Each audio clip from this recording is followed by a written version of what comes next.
Assalamualaikum warahmatullahi wabarakatuh.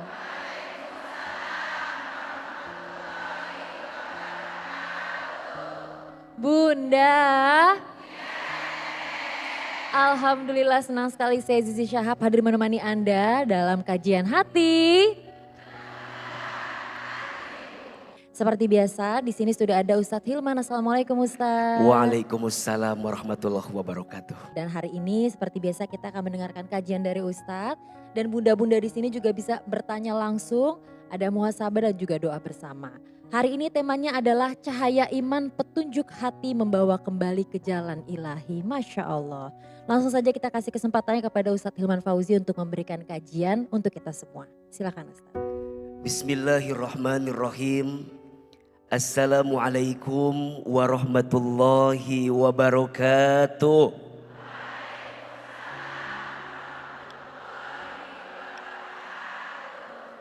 Bunda,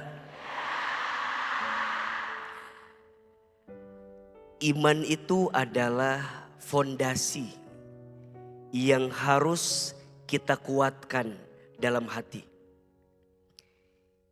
Iman itu adalah kekuatan yang akan membuat seseorang untuk melangkah dalam kebaikan.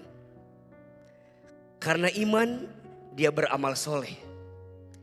Karena iman dia ibadah. Karena iman dia menghadirkan akhlak yang baik dalam hidupnya. Ma maknal iman? Apa itu iman? Iman itu maknanya adalah al-i'tiqadu bil qalbi wa iqrarum bil lisani wal a'malu bil arkani. Iman meyakini dengan hati, iman mengucapkan dengan lisan, dan iman membuktikan dengan amal perbuatan. Iman punya sifat naik dan turun. Al-imanu yazidu wa yanqus. Iman itu naik dan turun. Al-imanu yazidu bit ta'ah wal imanu yanqusu bil maksiat. Iman itu naik dengan ketaatan dan iman itu turun karena kemaksiatan. Maka setiap orang harus menjaga imannya. Dan salah satu nikmat yang Allah titipkan kepada kita untuk bisa menjaga iman adalah nikmat hidayah. Apa itu hidayah? Petunjuk dari Allah. Hidayah itu cahaya yang Allah hadirkan kepada setiap manusia. Dan mohon maaf, hidayah itu sudah tersedia. Tinggal pertanyaannya, kita mau menjemputnya atau tidak? Pertanyaannya, kita mau menggapainya atau tidak? Karena hakikatnya jauh sebelum kita dilahirkan, sesungguhnya Allah titipkan hidayah iman di hati kita. Sebagaimana disebutkan dalam Al-Quran, Allah pernah bertanya kepada kita, alastu birabbikum. Kita ditanya, apakah engkau mengakui aku adalah Tuhan kamu sekalian? Dan dulu kita semua menjawab, qalu bala syahidna. Tentu ya Allah, aku mengakui bahwa engkau adalah Tuhanku. Jagalah iman kita, kuatkanlah iman kita. Karena mohon maaf, jika kita kehilangan iman di hati kita, maka kita kehilangan apapun dalam kehidupan kita. Lebih baik kehilangan sesuatu karena Allah daripada kehilangan Allah karena sesuatu. Lebih baik kehilangan seseorang karena Allah daripada kehilangan Allah karena seseorang. Jagalah iman kita, jemputlah hidayah dari Allah. Salah satunya, jangan pernah berhenti berdoa kepada Allah agar hidayah tetap ada di hati kita. Apa doanya agar kita ditetapkan dalam hidayah Allah? Quran surat Ali Imran ayat 8. Bismillahirrahmanirrahim. Rabbana la tuzigh qulubana ba'da iz hadaitana wa hab lana min ladunka rahmah innaka antal wahhab. Ya Allah, ya Tuhan kami, janganlah Engkau condongkan hati kami setelah Engkau memberikan hidayah kepada kami, dan karuniakanlah kepada kami dari sisimu rahmat kasih sayang. Sesungguhnya Engkau Maha tahu apa yang kami lakukan. Amin. Bacakan doa ini, amalkan, dan semoga Allah jaga hidayah iman di hati kita semua. Amin ya Rabbal Alamin. Bunda, kajian hati. Baik, di sini sudah hadir kakak saya, Kak Natali Sarah. Boleh mic-nya, silahkan mau tanya langsung sama Ustadz, Kak. Assalamualaikum warahmatullahi wabarakatuh. Waalaikumsalam warahmatullahi wabarakatuh. Nama saya Natali Sarah. Saya di sini mau bertanya cerita hidup saya waktu saya muda dulu. Umur 18 tahun Pak Ustadz. Ketika saya menemukan hidayah. Hidayah yang menurut saya itu indah banget. Memang agak aneh Pak Ustadz, saya pernah mimpi bertemu dengan kakek-kakek berjubah putih, jenggotan putih gitu. Di saat itu umur 18 tahun saya didatangi mimpi kayak gitu. Aneh tapi berkesan. Jadi di dalam mimpi itu beliau kakek itu bilang, Sarah kalau kamu sedih, senang, bahagia, gelisah, kamu baca surat Al-Fatihah ya. Sementara aku aja belum tahu surat Al-Fatihah itu apa gitu. Dan belum bisa baca Quran juga gitu. Keesokan hari juga mimpi seperti itu Pak Ustadz. Malah aku bermimpi aku bisa baca Quran. Yang pada saat itu kondisi aku lagi gak baik-baik aja. Jadi keluarga aku itu, mama papa itu bercerai, udah pisah, wah berantakan deh pokoknya. Jadi pada saat itu sebenarnya nih aku ngambil keputusan ini keputusan besar untuk keluar dari rumah. Ya karena pergolakan batin gitu ya. Jadi aku ingin belajar lagi tapi ini aku salah kayaknya ya. Pergi dari rumah gitu ninggalin mama, ninggalin orang tua dan juga adik-adik gitu. Tapi di situ Allah selalu kasih kebaikan gitu. Sampai saatnya ternyata doa aku dikabulin lagi sama Allah dan mama mau menerima. Malah mama itu selalu berpesan almarhumah, kamu belajar agamanya yang benar ya. Jangan lupa, jangan tinggalin sholat. Beriring dengan waktu, aku belum berhijab. Aku belum hijrah. Aku masih, ya lama-kelamaan aku punya image seksi gitu waktu itu. Sampai aku tiba-tiba lagi-lagi Allah kasih hati ini buat, kok aku begini ya gitu. Kok Allah udah sayang sama aku kok aku begini ya, masih maksiat, masih berbuat dosa gitu. Pengen ngasih yang terbaik juga buat Allah untuk diri aku sendiri. Sampai aku memutuskan untuk berhijrah. Karena melihat teman-teman aku, teman-teman artis yang waktu itu berhijrah. Jadi aku waktu syuting ngelihat Karput pulang umroh tutup aurat syar'i gitu kan. Tiba-tiba ada kecemburuan, iri yang ya irinya aneh ya Pak Ustadz. Harusnya mah orang iri dia kaya apa gitu. Kok dia bisa ya pakai berhijab, kok bisa ya, kok aku kepengen gitu.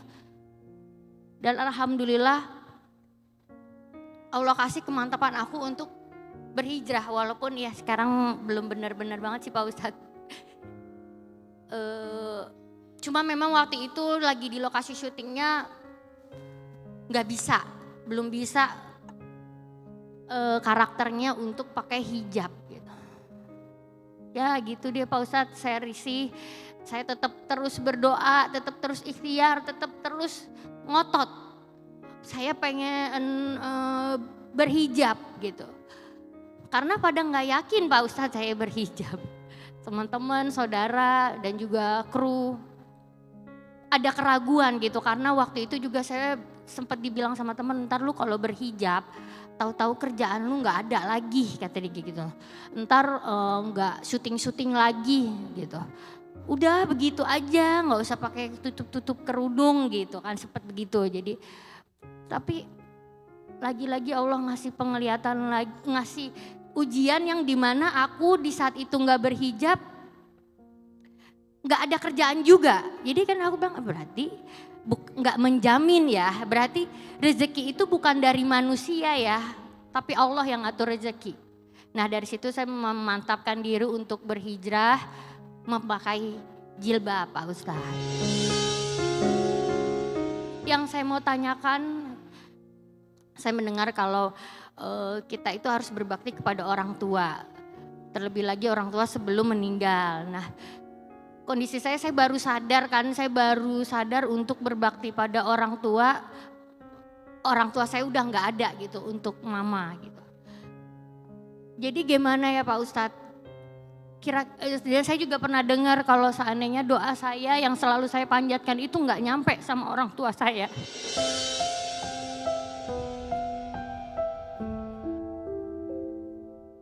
Tapi masa iya gak nyampe Pak Ustadz?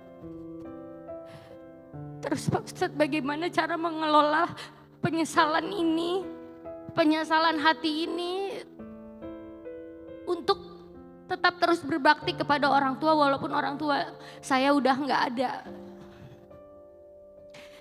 Terus yang kedua bagaimana caranya saya, gak cuman saya sih teman-teman yang ada keraguan pada saat ini untuk berhijrah. Bagaimana caranya memantapkan hati agar selalu istiqomah dan berhijrah menuju ke jalan yang benar, taat kepada Allah. Udah itu aja Pak Ustadz. Terima kasih. Wassalamualaikum warahmatullahi wabarakatuh. Bunda, yang pertama terkait kebaikan beliau kepada orang tua yang orang tuanya telah tiada. Percayalah bahwa berbuat baik kepada orang tua itu bisa dilakukan saat orang tua itu masih hidup, bahkan orang tua itu sudah wafat. Bukan berarti ketika orang tua telah wafat kemudian kebaikan kita berhenti, tidak. Kita sebagai seorang anak harus terus menghadirkan kebaikan untuk orang tua kita walaupun telah wafat. Apa kebaikan yang bisa kita lakukan untuk orang tua yang telah wafat? Setidaknya ada 4. Yang pertama doa. Doa itu ibadah. Doa itu amal soleh. Diterima atau tidak diterima bukan urusan kita. Itu urusan siapa? Allah. Yang kedua, lanjutkan kebiasaan baik orang tua. Kalau dulu almarhum almarhumah punya kebiasaan baik semasa hidupnya, lanjutan sama Kanatali. Maka kebaikan itu akan menyenangkan orang tua di alam kubur. Yang ketiga, sambungkan silaturahim dengan kerabat orang tua kita. Dan yang keempat, sedekahkan atas nama orang tua kita. Percayalah, hari ini kita jadi anak yang baik, jadi anak yang soleh. Itu akan jadi hadiah untuk orang tua kita di alam kubur. Maka jangan pernah berhenti berbuat baik untuk orang tua. Yang orang tuanya masih ada, pegang erat-erat, jaga baik-baik. Yang orang tuanya masih hidup, sayangi, hormati, bahagiakan, muliakan. Karena kalau sudah tidak ada rasa penyesalan di hati karena lupa berbakti kepada orang tua kita. Pertanyaan kedua, beliau bertanya, "Aa, kadang kita sering khawatir dengan rezeki setelah kita berhijrah. Hijrah itu berproses, berprogres. Jangan banyak protes. Selesaikan sampai beres. Insya Allah sukses dan gak bikin stres. Hijrah harus karena Allah. Jangan tergantung penilaian manusia. Kenapa banyak orang yang lelah ketika berhijrah? Karena tidak lillah ketika berhijrah. Hijrah itu memang panjang. Tapi disitulah Allah siapkan pahala yang besar. Urusan rezeki Allah yang ngatur. Urusan rezeki Allah yang ngasih. Urusan rezeki Allah yang menyiapkan. Maka Kak Natali sekarang sudah diizinkan Allah ada di sini. Dengan penampilan yang terbaik insya Allah. Pegang erat-erat, jaga baik-baik. Karena godaannya sangat banyak setelah berhijrah. Maka jangan kaget ya. Ada yang suka nanya, "Aa, kenapa ya udah hijrah kok masalah nambah?" Ada dua alasannya. Satu, ujian yang Allah datangkan setelah kita hijrah boleh jadi adalah cara Allah menghapuskan dosa kita sebelum kita hijrah. Atau yang kedua alasannya, Allah sedang menguji iman kita setelah kita berhijrah. Maka temukan circle yang baik, temukan guru yang baik. Hijrah jangan nunggu nanti keburu mati. Hijrah jangan nunggu kapan-kapan, nanti keburu dikafani. Hidup kita gak lama. Lihat ini wajah yang hadir, mirip semua. Ini wajah camat semua kelihatannya. Apa itu camat? Mati itu pasti, betul? Cuman gak tahu waktunya aja kan ya. Bisa jadi bunda duluan, belakangan. Atau dibalik, nya belakangan ya. Bundanya duluan. Maka ayo, kalau bunda lagi ngerasa lemah dengan kebaikan, lagi malas berbuat baik, lagi malas ibadah, ingat mati. Bunda mau ngaji, malas, ingat mati. Barangkali besok gak bisa ikut lagi, berangkat. Bunda mau bangun tahajud, malas, ingat apa? Ingat mati. Bunda mau bakti sama suami. Bunda mau bakti sama suami, malas, ingat. Bisa jadi suami duluan yang mati. Atau enggak, suami duluan yang mati. Jadi ingat kematian itu akan jadi pengingat kita untuk istiqomah dalam hijrah. Maka nanti hijrah itu relatif mudah. Yang susah istiqomah. Istiqomah itu berat, iya. Yang ringan istirahat. Mudah-mudahan Allah jaga Kak Natali.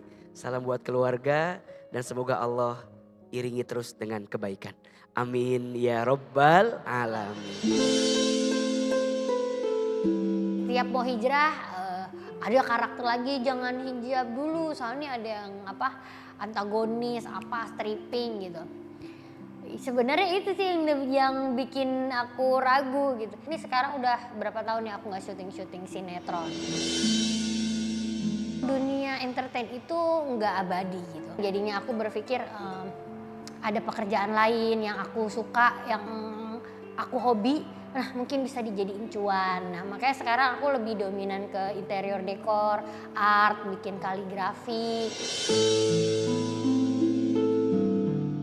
Aku kalau ada mama, aku mau bilang terima kasih mama sudah melahirkan aku. Terus mohon maaf ya Ma kalau secara semasa hidup banyak kesalahan yang nyakitin mama. Walaupun mama nggak ada, Sarah akan terus berdoa untuk mama supaya mama mendapatkan tempat terbaik di sisi Allah Subhanahu wa Ta'ala.